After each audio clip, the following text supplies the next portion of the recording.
Now, self-improvement videos can be very beneficial, especially for people who want to know how to get started, but only up to a certain point. Because I used to be that kid around a year ago that would always watch self-improvement videos. He would binge self-improvement videos, he would listen to stuff, he would watch them at home. I would come back from school and I would think, oh my gosh, I'm doing so much just because I'm watching these videos. I'm so different from everyone else, man. I'm different from everyone around me. I'm different from everyone around my school. I just thought that I was the shit. For lack of better words, I thought I was the shit because I was watching self-improvement videos, but I was never actually taking action. And by never, I didn't actually mean never ever, but a lot less than I actually should. Most of my time, I would spend watching videos just like this one, like you're watching right now, and I was so proud of that, bro. I thought I was accomplishing something. I thought that I was actually doing something with my life, when in reality, I was not. All I was doing is learning all of this information and not applying it. I'm gonna help you get out of this self-improvement ruts, because self-improvement binging, like the actual binging of self-improvement content, is a rut. I consider it a true rut, because if you're binging self-improvement, you're not actually taking action. You're not actually causing any change inside of your life. First, you have to have a mindset shift. Self-improvement content is exactly that, just content. You are not watching for anything else. You are not watching to deceive yourself into thinking that you're being productive. You're not doing it to do any of that. You are watching just to watch and to learn, all right? You're not making progress.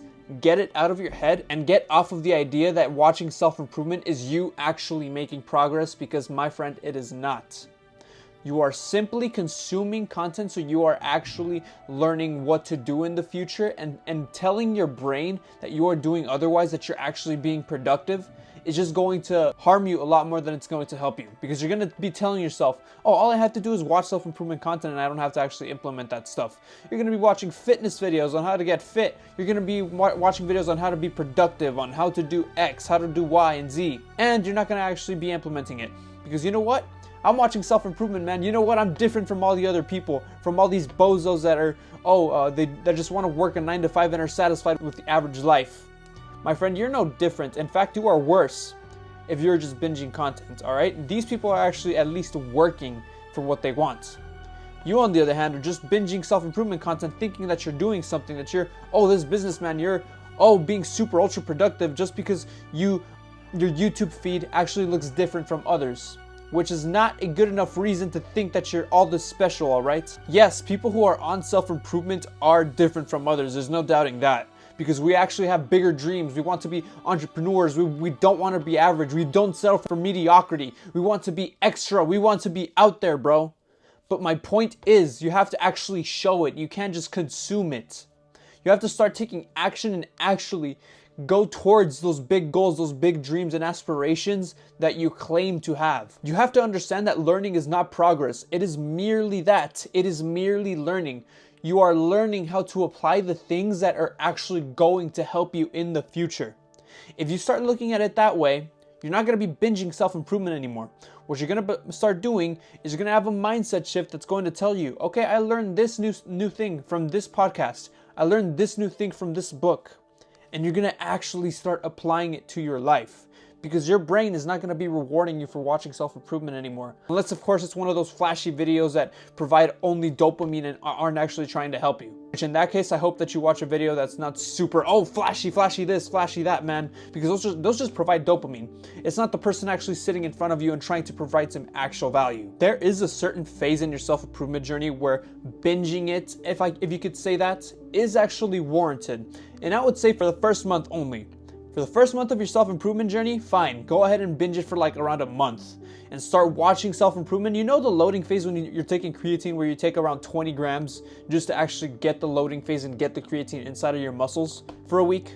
That's sort of what the self-improvement thing is. In your first month of self-improvement, you binge videos just for that month, just so you can actually load your brain on what to actually do. But after that, you should only watch self-improvement videos for around 30 minutes to an hour maximum.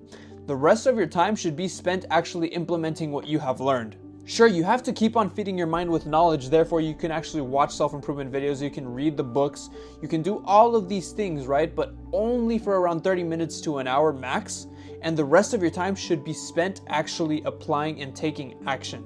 And I would say even reading books is better than binging self-improvements, because there you're actually training your brain to focus. and to actually do something that's very low in stimulation.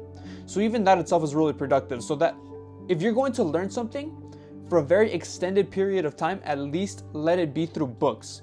Do not let it be through just meaningless self-improvement content that's just going to stimulate you and make you feel like you're doing something when you're really not. Another big strategy that I love to use just so I make sure that I'm not actually binging these self-improvement things is that I listen to them. I put on a video and I put my phone to the side and I treat it as a podcast. I don't look at the visuals, I don't look at anything else. I turn on a podcast, hour-long podcast, and if it's even if it's a short video, I literally just turn on the video, put my phone to the side, and listen to it. That's all.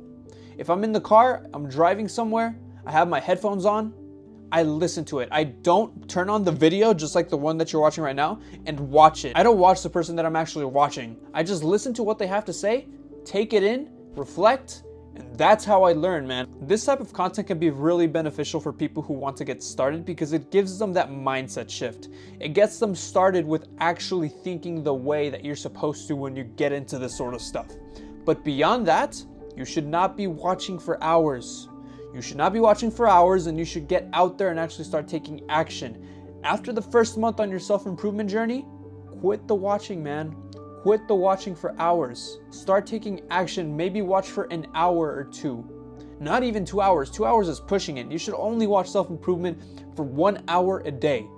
That is it, just to get your mind to actually refresh itself. I want to invite you to our Discord server where we have like-minded self-improvement young men and women just like you, man. So if you're interested in that and you want to join a community, join that link in the description, all right? See you there, brother. And remember, a man who masters himself is truly free.